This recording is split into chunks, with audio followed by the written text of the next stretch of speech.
मैं मनोज, एक आम सा आदमी जिसने अपनी जिंदगी के बेहतरीन साल मेहनत करते हुए गुजारे। मेरी उम्र के इस पड़ाव पर जब मुझे सुकून और आराम की जिंदगी जीनी चाहिए थी, तब मेरी जिंदगी में तूफान आ गया। मेरे 4 बच्चे हैं, 3 बेटे, नवीन, सुमित और पंकज, और एक बेटी नैना।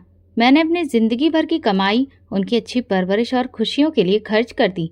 मगर जैसे जैसे वक्त गुजरता गया, मुझे यह एहसास हुआ कि मेरी परवरिश और मोहब्बत का हक वो लोग अदा नहीं कर सके। मेरी सबसे बड़ी मुश्किल उस वक्त शुरू हुई जब मेरी पत्नी निर्मला का देहांत हो गया। निर्मला मेरे लिए हर कदम पर एक सहारा थी, लेकिन जब वो चली गई तो मेरी दुनिया ही उजड़ गई। निर्मला के जाने के बाद मेरे बेटे नवीन के साथ एक हादसा हो गया और वो भी मुझे छोड़कर इस दुनिया से चला गया। उसकी पत्नी सुमित्रा विधवा हो गई, इसलिए वो मेरे साथ रहने के लिए आ गई। उसके 2 छोटे बच्चे थे, राहुल और अदिति, जिनकी परवरिश की जिम्मेदारी अब मेरे कंधों पर आ पड़ी थी। मैंने सुमित्रा और उसके बच्चों का ध्यान रखना शुरू किया। मेरे दिल में उसके लिए सिर्फ हमदर्दी थी, क्योंकि वो दुनिया की मुश्किलों से अकेले ही हिम्मत करके लड़ रही थी। मैं उसे और उसके बच्चों को वो सारी सुविधाएं और सहारा देना चाहता था जो वो खो चुके थे। मगर मेरी दूसरी बहुएं वंदना और पल्लवी को ये बात बिल्कुल भी पसंद नहीं आ रही थी। वे समझती थी कि मैं अपने रिटायरमेंट के पैसे सुमित्रा और उसके बच्चों पर खर्च कर दूंगा और उनके पति सुमित और पंकज को कुछ भी नहीं मिलेगा। उनकी नज़रें हर वक्त सुमित्रा पर ही जमी रहती थी और वे हर मुमकिन तरीके से उसके लिए मुश्किलें पैदा करने की कोशिश करती थी। सुमित्रा, जो कि पहले ही अपने दुखों में डूबी हुई थी, उनकी बातों और व्यवहार से और भी ज्यादा दुखी हो जाती थी। सुमित्रा मेरी पत्नी की मौत के बाद से मेरा खास ख्याल रखने लगी थी। वो मेरे खाने पीने से लेकर दवाइयों तक हर चीज का ध्यान रखती थी। उसकी देखभाल में एक बेटी जैसा एहसास था और उसने धीरे धीरे मेरे दिल में अपने लिए खास जगह बना ली थी। मैं उसके बच्चों के लिए खिलौने और कपड़े खरीद कर लाता, जिससे वे बहुत खुश हो जाते। मगर घर के बाकी लोगों को मेरा ये सब करना पसंद नहीं आ रहा था। मेरी दूसरी बहुएं अक्सर ये जिक्र करती कि मैं अपनी सारी जमा पूंजी सुमित्रा और उसके बच्चों पर क्यों खर्च कर रहा हूँ। क्या उन लोगों के लिए उसमें से कुछ भी नहीं बचेगा? मैंने उन्हें कई बार समझाने की कोशिश की थी कि ऐसा नहीं है, लेकिन उनकी बातों ने मेरे बेटों को भी मेरे खिलाफ भड़का दिया था। सुमित और पंकज मुझसे दूर होते जा रहे थे और वे मुझ पर शक करने लगे थे, वो शक जो उनकी पत्नियों ने उनके दिमाग में डाला था। एक रात जब मैं अपनी परेशानी की वजह से सोच विचार में बैठा हुआ था, अचानक दरवाजा खुला और सुमित्रा अंदर आई।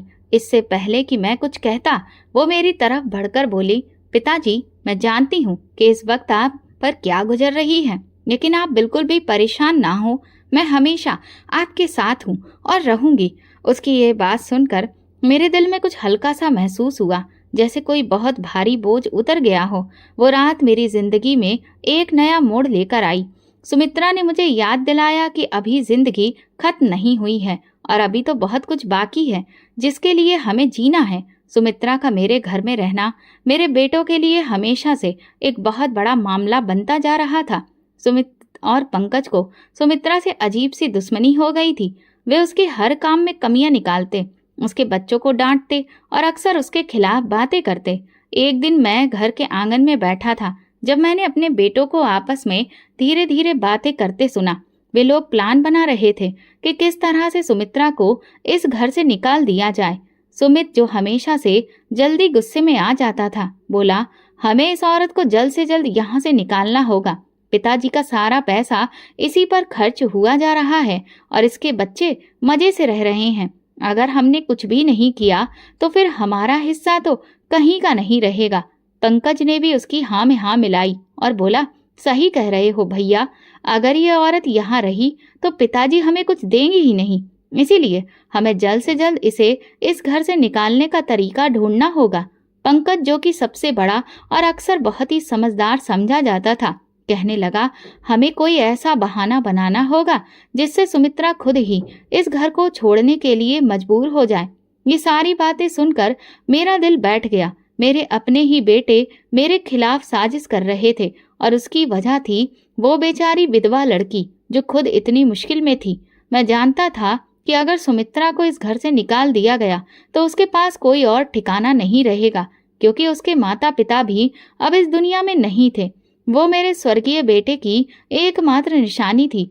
मैंने फैसला किया कि सुमित्रा के लिए मैं हर मुमकिन कदम उठाऊंगा। मैंने अपने बेटों को अपने कमरे में बुलाया और उनसे खुलकर बात की।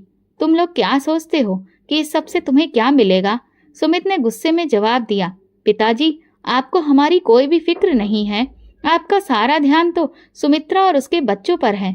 आखिर हमें भी अपनी जिंदगी अच्छे से गुजारनी है। अगर सारी रकम सुमित्रा पर ही खर्च हो गई तो फिर हमारे पास क्या बचेगा?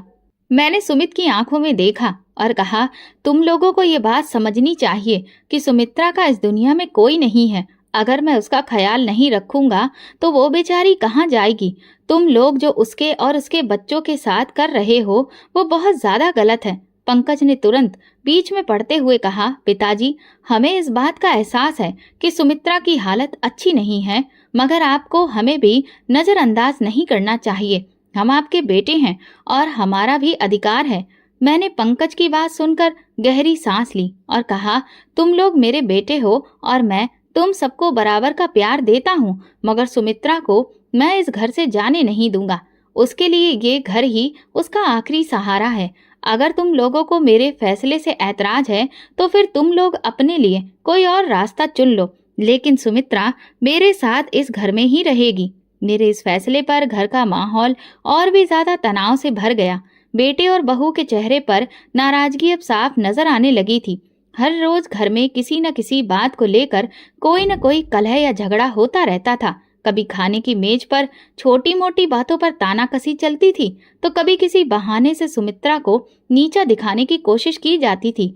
सुमित्रा भी इस माहौल में अब हद से ज्यादा मानसिक दबाव का शिकार हो रही थी। वह अपने बच्चों की तरफ देखती और फिर मेरी तरफ, और उसकी आंखों में एक अनजाना खौफ दिखाई देने लगता। मगर मैंने उसके और उसके बच्चों के लिए खुद से जो वादा किया था उसे पूरा करने का मैं ठान चुका था। एक दिन जब घर का माहौल हद से ज्यादा खराब हो गया, पंकज ने सुमित्रा से तीखे लहजे में कहा, यहाँ से चली क्यों नहीं जाती? इस घर में तुम्हारी अब कोई जगह नहीं है। उसकी बात सुनकर सुमित्रा का चेहरा उदास हो गया और उसकी आंखों में आंसू भर आए। मैं ये सब बर्दाश्त नहीं कर सका और पंकज को सख्ती से डांटा, ये क्या बकवास है? तुम्हारी हिम्मत कैसे हुई सुमित्रा से इस तरह बात करने की? वो मेरी बहू है और इस घर का हिस्सा भी है, जैसे कि तुम लोग हो, और वो यहाँ पर हमेशा रहेगी। पंकज मेरी इस बात पर चुप हो गया, मगर उसकी आंखों में गुस्सा अभी भी साफ झलक रहा था। घर के हालात दिन ब दिन बहुत खराब होते जा रहे थे, लेकिन मैंने फैसला कर लिया था कि चाहे कुछ भी हो, सुमित्रा और उसके बच्चों का साथ मैं नहीं छोड़ूंगा। अब हर दिन सुमित्रा के लिए एक नई परीक्षा लेकर आता था। मेरे बेटे और बहुओं की बातें और उनका व्यवहार सुमित्रा पर गहरा असर डाल रहा था। वो बहादुरी से इन सारे हालातों का सामना कर रही थी, लेकिन अब वो धीरे धीरे कमजोर पड़ती जा रही थी। एक दिन जब सुमित्रा ने नाश्ते के दौरान बहू की तीखी बातों का सामना किया तो वो खामोशी से उठकर अपने कमरे में चली गई। उसकी तबीयत पहले से ही ठीक नहीं थी और इन लगातार तानों की वजह से उसकी सेहत और ज्यादा बिगड़ गई। शाम तक उसकी हालत काफी बिगड़ गई। वो तेज बुखार और कमजोरी का शिकार हो गई थी। मैंने तुरंत उसे अस्पताल ले जाने का फैसला किया। अस्पताल में डॉक्टर ने बताया कि सुमित्रा की हालत काफी नाजुक है और उसे पूरी तरह से आराम करने की जरूरत है। डॉक्टर की बात सुनकर मेरा दिल बहुत बुरी तरह घबरा गया। मेरे दोनों पोते पोती के सिर से पहले ही पिता का साया उठ चुका था, लेकिन अब मैं उनकी माँ को भी उनसे दूर नहीं होने देना चाहता था। इसलिए मैंने फौरन उसकी देखभाल का इंतजाम किया। मैं दिन रात उसके साथ अस्पताल में रहा, उसकी दवा और खाने पीने का खास ख्याल रखा। मेरी प्रार्थना रंग लाई और कुछ ही दिनों में सुमित्रा की हालत ठीक होने लगी। जब मैं सुमित्रा को घर वापस लाया तो वो बहुत कमजोर थी। उसकी हालत ऐसी थी कि वो बिस्तर से उठ भी नहीं सकती थी। मैंने उसके कमरे में एक छोटा सा बिस्तर लगाया और उसके सिरहाने बैठकर उसकी देखभाल करने लगा। मैंने उसे खुद खाना खिलाया, दवा दी और रात भर उसकी सेवा की। सुमित्रा, जो अपने दुखों के साथ साथ इस बीमारी से भी जूझ रही थी, धीरे धीरे सेहतमंद लगने लगी। मेरी सेवा और देखभाल ने उसे वो सहारा दिया जो उसे मुश्किल वक्त में चाहिए था। कुछ दिनों में उसके चेहरे पर वही पुरानी रौनक वापस आने लगी। लेकिन ये सब कुछ घर के बाकी लोगों को कैसे बर्दाश्त हो सकता था? वंदना, जो कि सुमित की पत्नी थी, हर पल मौके की तलाश में रहती थी। उसने अपने फोन में मेरा और सुमित्रा के इन सभी पलों को कैमरे में उतारना शुरू कर दिया। जब मैं उसकी अच्छे से देखभाल कर रहा था, वो चुपचाप वीडियो और तस्वीरें बना रही थी और बाद में उन्हें अपने पति के साथ साझा कर देती थी। मेरी दोनों बहुएं आपस में मिली हुई थी। वे हर मुमकिन कोशिश कर रही थी कि किसी भी तरह सुमित्रा को इस घर से निकाल दें और इस घर की मालकिन बन जाएं। इसलिए वे झूठे सबूत इकट्ठे कर रही थी ताकि उनके दम पर सुमित्रा को घर से निकालने में कामयाब हो जाएं। एक दिन जब मैं कमरे में बैठा अखबार पढ़ रहा था, सुमित और पंकज मेरे सामने आ गए और कहने लगे, पिताजी, अब हम आपकी ये हरकतें और ज्यादा बर्दाश्त नहीं कर सकते। अब सब कुछ हमारी सहनशीलता से बाहर होता जा रहा है। आपको तो अपनी इज्जत की कोई परवाह नहीं, पर अब तो आप हमारी इज्जत का भी ख्याल नहीं रखते। अगर आपकी ये हरकतें मोहल्ले वालों या बाकी लोगों के सामने आ गईं, तो हम लोगों का तो कहीं मुंह दिखाना मुश्किल हो जाएगा। इसलिए अच्छा यही होगा कि आप सही रास्ते पर आ जाएं और सुमित्रा को इस घर से बाहर निकाल दें। वो अभी जवान है, उसे तो कोई भी शादी करने के लिए तैयार हो सकता है। और रही बात बच्चों की, तो उनकी जिम्मेदारी आप बेशक उठा लीजिए, हमें इससे कोई ऐतराज नहीं। आखिर वो आपके बेटे की औलादें हैं। लेकिन सुमित्रा को अब हम इस घर में बर्दाश्त नहीं कर सकते। मैंने उन लोगों से कहा, भला तुम लोग कहना क्या चाहते हो? जो भी बात है साफ साफ मुझे बताओ, क्योंकि मुझे कुछ भी समझ नहीं आ रहा था कि वे लोग क्या कहना चाहते हैं। इसके बाद पंकज ने अपना मोबाइल निकाला और मुझे वे तस्वीरें दिखाई जो चोरी छुपे ली गई थीं। जब मैं सुमित्रा को दवा पिला रहा था और उसके सिर को दबा रहा था, क्योंकि उस वक्त उसे मेरी काफी ज्यादा जरूरत थी। हालांकि होना तो ये चाहिए था कि उसकी देवरानी या जेठानी उसका ख्याल रखें, लेकिन इसके बजाय उन लोगों ने हमारी तस्वीरें खींची और इतना बड़ा तमाशा बना दिया। उनकी बातें सुनकर मेरे होश उड़ गए। मेरे अपने ही बेटे, जिन्हें मैंने अपनी मेहनत और कमाई से पाल पोस कर बड़ा किया था, आज वो मेरे ही खिलाफ खड़े थे। मैंने एक लम्हे के लिए खामोशी ओढ़ ली, मगर फिर मेरी आंखों में गुस्से की चिंगारी चमकने लगी। तुम लोगों को शर्म नहीं आती? मैंने गुस्से से कहा। मेरी परवरिश, मेरे प्यार का ये सिला दिया। मैंने तुम्हें क्या नहीं दिया और अब तुम मुझ पर ये इल्जाम लगा रहे हो कि मेरे और सुमित्रा के बीच में कुछ गलत है। सुमित ने ताना मारते हुए कहा, पिताजी, हम बस वही दिखा रहे हैं जो सच है। मेरे दिल में गम और गुस्सा दोनों एक साथ उठ रहे थे। मैंने फैसला किया कि मैं उनके सामने हार नहीं मानूंगा। तुम लोग ये वीडियो जहां चाहे दिखाओ, मैं अपनी इज्जत और सच्चाई के लिए खड़ा रहूंगा। सुमित्रा इस घर का हिस्सा है और मैं उसका साथ कभी नहीं छोड़ूंगा। मेरे इस सख्त जवाब पर सुमित और पंकज के चेहरे पर नाराजगी और मायूसी नजर आई। वे समझ गए कि मैं उनके दबाव में नहीं आने वाला, लेकिन मैं जानता था कि मामला यहीं खत्म नहीं होगा और मुझे अभी और भी ज्यादा मुश्किलों का सामना करना पड़ेगा। सुमित्रा, जो अब बेहतर हो रही थी, उसे भी इस बात का अंदाजा नहीं था कि मेरे बेटों ने क्या मंसूबा बना रखा है। घर का माहौल अब और ज्यादा तनावपूर्ण हो गया था, मगर मैंने ठान लिया था कि सुमित्रा को किसी भी कीमत पर इस घर में रहने दूंगा। भले ही तनाव और टेंशन बना रहता था, लेकिन सुमित्रा के साथ जो हो रहा था वो मेरे लिए सबसे ज्यादा तकलीफ दे था। उसका पति, जो उसका एकमात्र सहारा था, हाथ से निकल चुका था। इस हादसे ने सुमित्रा की जिंदगी को उलट पुलट कर रख दिया था। अब वो अकेली और बेसहारा थी। अपने बच्चों के साथ एक ऐसे घर में थी जहां उसकी कदर करने वाला कोई नहीं था। हादसे के बाद से सुमित्रा की देवरानी और जेठानियां उसके साथ बहुत बुरा व्यवहार कर रही थी। वह हमेशा ये जताती थी कि वो इस घर पर बोझ है और अगर वो यहाँ से चली जाए तो सबके लिए बेहतर होगा। लेकिन सुमित्रा को ये बात समझ नहीं आती थी कि आखिर उसके साथ ऐसा व्यवहार क्यों हो रहा है। एक दिन जब मैं घर वापस आया तो सुमित्रा के कमरे से रोने की आवाज आ रही थी। मैं अंदर गया तो देखा कि उसके हाथ में अपने पति की एक तस्वीर थी और वो आंसुओं से भीगी हुई थी। मैंने उससे पूछा, क्या हुआ बेटी, क्यों रो रही हो? सुमित्रा ने करुण दृष्टि से मुझे देखा और कहा, पिताजी, मुझे तो ऐसा लगता है कि यह हादसा कोई हादसा नहीं था। उसकी बात सुनकर मेरा दिल कांप गया। ये तुम क्या कह रही हो? मैंने पूछा तो वो कहने लगी, मुझे पता नहीं क्यों, लेकिन मेरे दिल में एक अजीब सा ख्याल उठ रहा है कि इस सबके पीछे जरूर कोई साजिश थी। नवीन मुझे हमेशा कहते थे कि वो मुझसे बहुत प्यार करते हैं, लेकिन उनके आखिरी दिनों में वो बहुत परेशान रहते थे, जैसे कि वो किसी के दबाव में थे। मैंने सुमित्रा को तसल्ली दी और कहा, बेटी ये सब तुम्हारा वहम है। नवीन की मौत एक हादसा थी और उसमें किसी की साजिश नहीं हो सकती। लेकिन फिर मेरे दिल में भी शक की लहर उठने लगी थी। वक्त गुजर गया, मगर सुमित्रा के साथ मेरी बाकी बहुओं का व्यवहार और भी ज्यादा बुरा हो गया था। वे लोग उसे हर रोज ताने देती और उसे घर से निकालने की बातें करती, लेकिन इस सब के पीछे एक और खौफनाक मंसूबा था जिसका अंदाजा किसी को नहीं था। सुमित्रा के साथ मेरी बाकी बहुओं का मकसद सिर्फ इतना था कि वो उसे घर से निकालकर इस घर की जायदाद और मेरे रिटायरमेंट की रकम पर कब्जा कर सकें। वे जानती थी कि अगर सुमित्रा यहाँ रही तो उनके मंसूबों में रुकावट बनी रहेगी, इसलिए उन्होंने अपने पतियों के साथ मिलकर एक साजिश रची थी। सुमित्रा के पति का वो हादसा एक मामूली दुर्घटना नहीं था, वो सोच समझकर किया गया षड्यंत्र था ताकि सुमित्रा मजबूर होकर इस घर को छोड़ दे। लेकिन सुमित्रा की बेगुनाही और सादगी ने उसे अभी तक इस गहरी साजिश का एहसास नहीं होने दिया था। एक रात जब सब सो रहे थे, पल्लवी और पंकज आपस में बातें कर रहे थे। पल्लवी ने पंकज से कहा, हमारी पहली साजिश कामयाब हो चुकी है, मगर अब हमें बहुत ही सावधानी से काम लेना होगा। अगर सुमित्रा को जरा सा भी शक हुआ तो वो हमारे खिलाफ हो सकती है।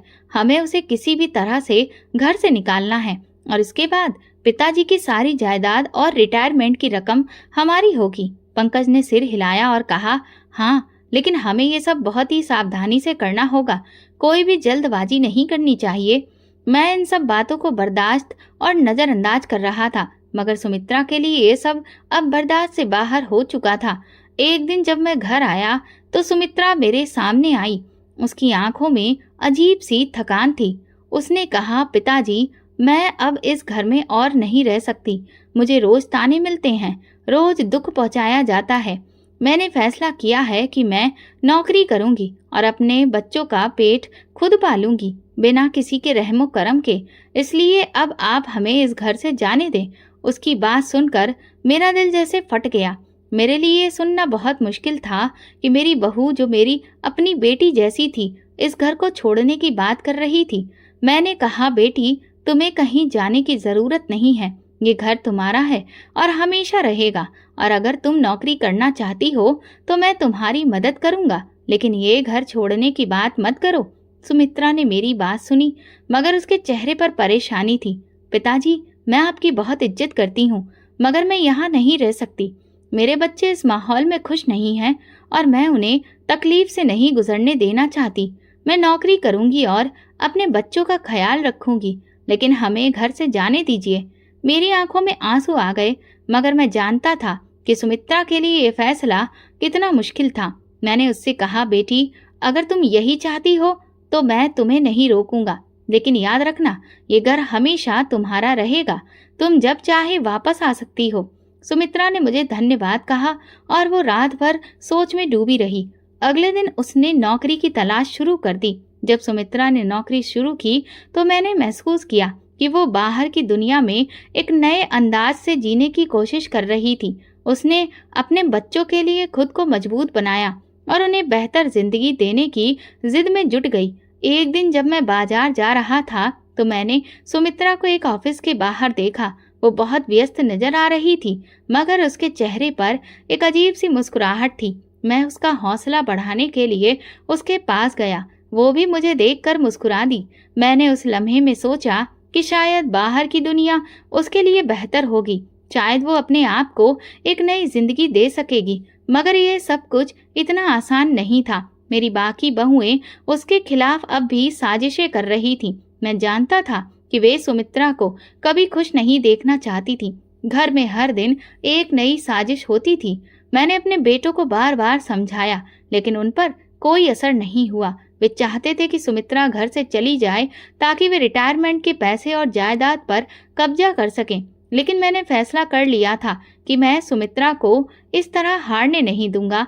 ये लड़ाई मैंने अपने दिल में शुरू की थी और अब मैं इसे जीतना चाहता था। बाहर की दुनिया में भी मुझे मुश्किलों का सामना करना पड़ रहा था। लोग बातें बनाते, कुछ मेरे बच्चों के बारे में और कुछ सुमित्रा के बारे में। मैं हर रोज इन बातों से गुजरता, मगर मैंने कभी हिम्मत नहीं हारी।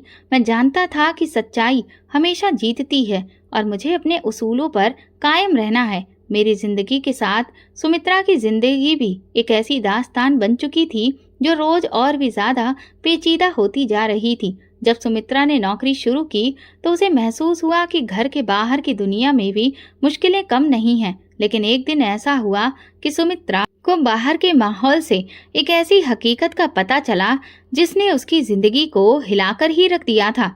सुमित्रा ऑफिस में काम करते हुए अपने कुछ साथियों के साथ खाना खा रही थी कि फिर एक बात उसके कानों में पड़ी। एक औरत जो कि उसके साथ काम करती थी, उसने उससे उसके पति के हादसे के बारे में पूछा। सुमित्रा ने गमगीन लहजे में कहा कि मेरे पति का देहांत एक हादसे में हुआ था और ये सब बहुत अचानक था। मैं आज तक इस सच्चाई को सपना नहीं समझ पाई हूँ। उस औरत ने एक लम्हे के लिए खामोशी ओढ़ी, फिर धीरे से बोली, सुमित्रा, मैंने कुछ लोगों से सुना था कि वो हादसा खुद से नहीं हुआ था। शायद तुम्हारे पति की मौत के पीछे कोई साजिश थी। ये बात सुनकर सुमित्रा का दिल धक्क से रह गया। उसने हैरत से पूछा, तुम ये क्या कह रही हो? उस औरत ने बात जारी रखी, मैंने खुद तो कुछ नहीं देखा, मगर कुछ लोगों ने कहा कि तुम्हारे पति के साथ जो हुआ वो एक साजिश थी। शायद तुम्हें इस बारे में सोचना चाहिए। सुमित्रा की जिंदगी की डोर जैसे पल भर में ही खिंच गई थी। वो सच जानना चाहती थी, मगर उसके लिए क्या करना था ये वो नहीं जानती थी। उसे यह एहसास हुआ कि शायद उसके पति की मौत के पीछे कोई ऐसा राज छुपा है जो अब तक पता नहीं चल पाया। ये बात उसके दिल में एक खंजर की तरह घुस गई। उसने खुद को मजबूत करने का फैसला किया कि वो इस सच्चाई को सामने लाएगी, चाहे इसके लिए उसे कितनी ही मुश्किलों का सामना क्यों ना करना पड़े। सुमित्रा ने मुझसे ये बात नहीं छुपाई। एक दिन जब वो मेरे साथ बैठी थी, उसने धीरे से कहा, पिताजी, मुझे शक है कि मेरे पति की मौत कोई हादसा नहीं थी। मुझे लगता है कि ये साजिश थी। मैंने सुमित्रा की बात सुनी, मगर मैं जानता था कि ये बात कितनी तकलीफदेह हो सकती है। मैंने सुमित्रा से कहा, बेटी, अगर तुम्हें ये लगता है तो हमें सच जानने के लिए हर मुमकिन कोशिश करनी चाहिए, मगर याद रखना, इस रास्ते पर चलना बहुत मुश्किल हो सकता है। सुमित्रा ने मेरी बात सुनकर हिम्मत की और फिर कहा, मैं तैयार हूँ पिताजी। मैं अपने पति के लिए इंसाफ चाहती हूँ और उसके लिए कुछ भी करूँगी। इसके बाद सुमित्रा ने धीरे धीरे सच्चाई की खोज शुरू की। वो उन लोगों से मिलने लगी जिन्होंने हादसे के बाद कुछ सुना था या देखा था। वो अपने काम के दौरान भी इन बातों को सोचती रही और रातों को जाग कर भी इस पर सोच विचार करती रही। आखिरकार सुमित्रा को कुछ ऐसे सबूत मिले जिन्होंने उसके दिल में ये यकीन पैदा कर दिया कि उसके पति की मौत एक साजिश का नतीजा थी। उसने ये बात मुझे बताई और हम दोनों ने मिलकर उस साजिश को बेनकाब करने का फैसला कर लिया। ये हमारे लिए बहुत बड़ी खुशी की बात थी कि हम कामयाब होते जा रहे थे। इसलिए मैंने अपने बेटे और बहुओं से कुछ भी छुपाना ठीक नहीं समझा। मैं यही सोचता था कि मेरे और सुमित्रा की तरह बाकी घर वालों को भी खुशी होगी, पर मेरी सोच गलत निकली। जब मैंने सब घर वालों को बता दिया कि अब नवीन के कातिल जल्द ही हमारे सामने होंगे, तो मेरी दोनों बहुओं के चेहरों से तो रंग ही उड़ गए। उनके चेहरे सफेद पड़ने लगे और वे दोनों अपने हाथों की हथेलियां आपस में रगड़ने लगी और एक दूसरे की तरफ देखने लगी। फिर मेरे दोनों बेटे मुझसे कहने लगे, पिताजी, अब इस मामले को इतना लंबा घसीटने का कोई फायदा नहीं है। आप क्यों इस सब से जूझ रहे हैं? जिसकी जितनी उम्र लिखी होती है वो उतना ही जीता है। नवीन की जिंदगी भी शायद इतनी ही लिखी थी। आप इन मामलों से दूर रहें। वैसे भी इस हादसे को गुजरे अब काफी साल हो चुके हैं। अब आपके हाथ जितने भी सबूत लगे हैं उनसे भी आप कुछ नहीं कर पाएंगे। इसलिए हम नहीं चाहते कि आप इस उम्र में ज्यादा भाग दौड़ करके इस मामले को बढ़ाएं। भगवान हमारे भाई को स्वर्ग दे। आप इस किस्से को यहीं खत्म कर दें। पंकज ने जब ये बात कही तो मैंने सुमित्रा की तरफ देखा। उसके चेहरे पर एक मायूसी छा गई थी जो मुझे बिल्कुल भी अच्छी नहीं लग रही थी।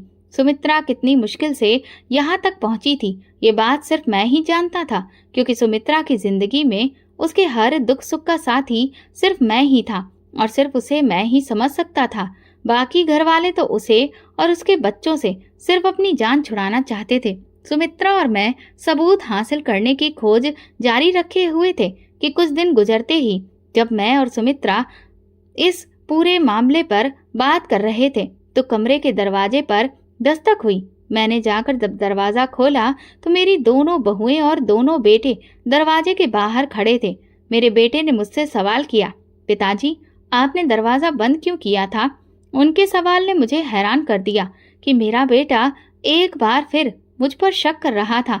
मैंने अपने बेटे को जवाब दिया, तुम लोगों को कोई भी अधिकार नहीं बनता कि तुम लोग मुझसे ये सवाल करो। मेरे बेटों ने मुझसे कहा, पिताजी अब हम अपने घर में आपकी ये सारी हरकतें बर्दाश्त नहीं कर सकते। मुझे उन दोनों पर बहुत गुस्सा आ रहा था पर मैं अपनी सफाई में कुछ भी पेश नहीं कर पा रहा था। मेरे दोनों बेटे मुझसे कह रहे थे कि अगर आप दोनों को आपस में सिर्फ बात ही करनी थी तो आपने कमरे का दरवाजा क्यों बंद कर रखा था?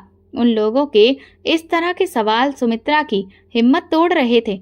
मैं अब हरगिज अपने बेटों को ये नहीं बताना चाहता था कि मैं नवीन की मौत के सबूत इकट्ठा कर रहा हूँ, क्योंकि जब भी मैंने उन्हें बताया था तब उन्होंने मुझे इस बात से रोकने की कोशिश की थी जिससे सुमित्रा मायूस हो जाती थी, जो मैं बिल्कुल भी नहीं चाहता था। मेरी दोनों बहुएं सुमित्रा का हाथ पकड़कर उसे कमरे से खींचती हुई बाहर ले आईं और अपने पतियों से कहने लगीं, अब हम उसे एक पल के लिए भी इस घर में बर्दाश्त नहीं कर सकती। ये बहुत ही बदकिरदार औरत है, इसे अब इस घर से जाना ही पड़ेगा। सुमित्रा की आंखों से गिरने वाला हर आंसू इस बात की गवाही दे रहा था कि सुमित्रा बदकिरदार नहीं बल्कि एक पाक दामन लड़की है। मुझे अपने बेटों और बहुओं की गंदी सोच पर हैरत हो रही थी।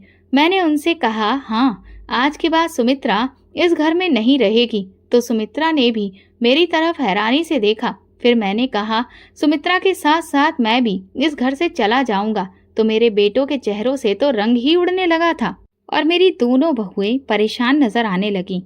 मैंने सुमित्रा के सिर पर हाथ फेरा और फिर उसके बच्चों को उठाया। हमने घर से जरूरत का कोई भी सामान नहीं लिया और यूं ही घर से निकल आए। मुझे पता था कि मेरे बेटे मेरी ही कमाई खाते हैं, इसीलिए मेरे बिना वे बिल्कुल भी नहीं रह पाएंगे और खुद ही मुझसे माफी मांगने आ जाएंगे। सुमित्रा ने मुझे बहुत रोका और समझाया, पिताजी आप अपने घर को छोड़कर मत जाइए। मुझे बहुत अफसोस हो रहा है कि मेरी वजह से आप पर ऐसे घटिया इल्जाम लगे। आपकी जिंदगी को मैंने बहुत मुश्किल में डाल दिया है। आप मुझे जाने दें और खुद वापस घर चले जाएं। लेकिन मैं अपने फर्ज से कैसे बच सकता था? सुमित्रा मेरा फर्ज बन चुकी थी क्योंकि मेरा बेटा इस दुनिया में नहीं था, इसलिए उसकी और उसके बच्चों की जिम्मेदारी अब मेरे कंधों पर थी। मैं अपनी सारी जिंदगी हर जिम्मेदारी निभाता आया था, तो फिर इस जिम्मेदारी से कैसे पीछे हट सकता था जब सुमित्रा का इस दुनिया में अब मैं ही एकमात्र सहारा था। मैंने एक किराए का मकान लिया जहां पर मैं सुमित्रा और उसके बच्चों के साथ रहने लगा। कुछ ही दिन बीते थे कि सुमित्र और पंकज दोनों मुझसे माफी मांगने आ गए। मैं अच्छी तरह समझता था कि वे किस लिए माफी मांगने आए थे। उन्हें मुझसे नहीं मेरे पैसों से प्यार था। मैं उनका बाप था, लेकिन उन्होंने अपनी पत्नियों के कहने पर मुझ पर जो गंदे इल्जाम लगाए थे वो बात मैं कभी भूल नहीं सकता। उन्होंने मुझे बुरी तरह जलील किया था और ये भी कभी भुलाया नहीं जा सकता था। मुझे मालूम था कि उनके पास अब खाने पीने तक को कुछ नहीं बचा था, इसीलिए वे मेरे पास लौटे थे। वे मेरे पैसों को कभी अपने हाथ से जाने नहीं देना चाहते थे, इसीलिए उन्होंने एक हफ्ता भी नहीं लगाया और आकर मुझसे माफी मांगने लगे। पर मैंने भी सोच लिया था कि इस बार मैं उनके साथ वापस नहीं जाऊंगा। सुमित्रा ने मुझे समझाया, पिताजी आप अपने बेटों के पास लौट जाइए, मैं इस घर में अकेली रह लूंगी। पर मैं सुमित्रा की ये बात नहीं मान सकता था। मैंने अपने बेटों को वापस भेज दिया। एक दिन बच्चों को स्कूल छोड़ने के बाद मैं और सुमित्रा घर की जरूरत का सामान लेने बाजार जा रहे थे। तभी मुझे वो चौकीदार दिखाई दिया जो नवीन के दफ्तर के बाहर नौकरी करता था। उसने हालचाल पूछने के बाद सुमित्रा की ओर देखकर कहा, सुमित्रा की विधवा हालत देखकर मुझे बहुत दुख होता है। उनके साथ बहुत बड़ी नाइंसाफी हुई है। फिर वो मुझसे कहने लगा, मनोज भाई साहब आपने बहुत बड़ी गलती कर दी। नवीन के कातिलों को सजा दिलवाने के लिए आपने जरा भी कोशिश नहीं की। वे तो इस शहर के कुख्यात गुंडे थे जो चंद पैसों के लिए कुछ भी कर सकते थे। अगर आप उन्हें थाने ले जाते तो वे फौरन गुनाह कबूल कर लेते और आपको उस इंसान तक भी पहुंचा देते जिसने ये सब करवाया था। लेकिन आपने सब कुछ हादसा मानकर चुप्पी साध ली। ये एक हादसा नहीं था। मैंने उसकी सारी बातें सुनकर कहा, उस वक्त तुमने चुप्पी क्यों साध ली थी? अब अगर जरा सा भी कोई सबूत मिल गया और मुझे पता चल गया कि ये सब किसने करवाया है तो मैं उसे कभी माफ नहीं करूंगा। मैं उसे जरूर सजा दिलवाऊंगा जिसने सुमित्रा और उसके बच्चों की जिंदगी बर्बाद कर दी, जिसने मेरे बुढ़ापे का सहारा मुझसे छीन लिया। मुझे अब एहसास हो चुका है कि नवीन की मौत एक हादसा नहीं बल्कि एक सोची समझी साजिश थी। मैंने चौकीदार से पूछा, तुम उस समय वहीं नौकरी करते थे? क्या तुम मेरी कुछ मदद कर सकते हो? चौकीदार ने कहा, मनोज साहब, मैं तो नवीन साहब की मौत के बाद वो नौकरी छोड़ चुका हूँ। उनके बाद मेरा वहाँ दिल नहीं लगता था। मेरे पास कोई ठोस सबूत तो नहीं है, लेकिन हाँ, ऑफिस के सीसीटीवी कैमरों की कुछ वीडियोज हैं उन दिनों की जब नवीन साहब की मौत हुई थी। अगर आप चाहें तो मैं आपको वो दे सकता हूँ। मैंने कहा, हाँ जरूर दो, हो सकता है उनमें कुछ सुराग मिल जाए। अगले दिन वो चौकीदार मेरे घर आया और मेरे हाथ में एक पेन ड्राइव दे दी जिसमें सारी रिकॉर्डिंग्स मौजूद थी। मैंने वो पेन ड्राइव सुमित्रा के लैपटॉप में चलाई। जैसे ही वीडियो चली, नवीन का चेहरा स्क्रीन पर उभरा। उसे देखकर मैं खुद को रोक नहीं पाया और मेरी आंखों से आंसू बहने लगे। मेरा जवान बेटा, मेरा बहादुर बेटा वीडियो में चहल पहल करता हुआ हंसते मुस्कुराते लोगों से बातें कर रहा था। नवीन हमेशा हंसकर ही बात करता था। उसके चेहरे पर मैंने कभी गुस्सा या नाराजगी नहीं देखी थी। सुमित्रा ने मेरे कंधे पर हाथ रखकर मुझे दिलासा दिया। उसने कहा, पिताजी, अब हम नवीन के कातिलों तक जरूर पहुंचेंगे। हमें जरूर इंसाफ मिलेगा।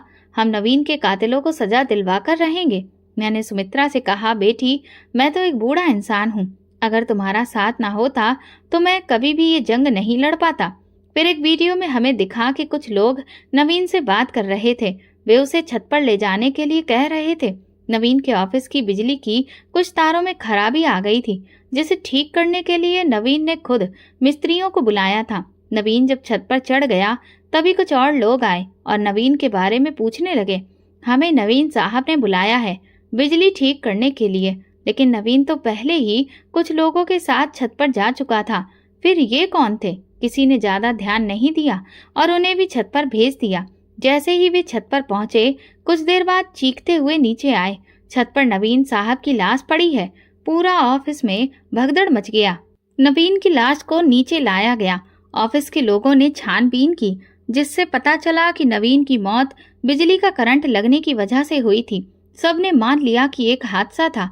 हैरत की बात तो ये थी कि जो लोग पहले नवीन के साथ छत पर गए थे, वे लोग कौन थे और कहाँ गए, ये जानने की किसी ने कोशिश नहीं की।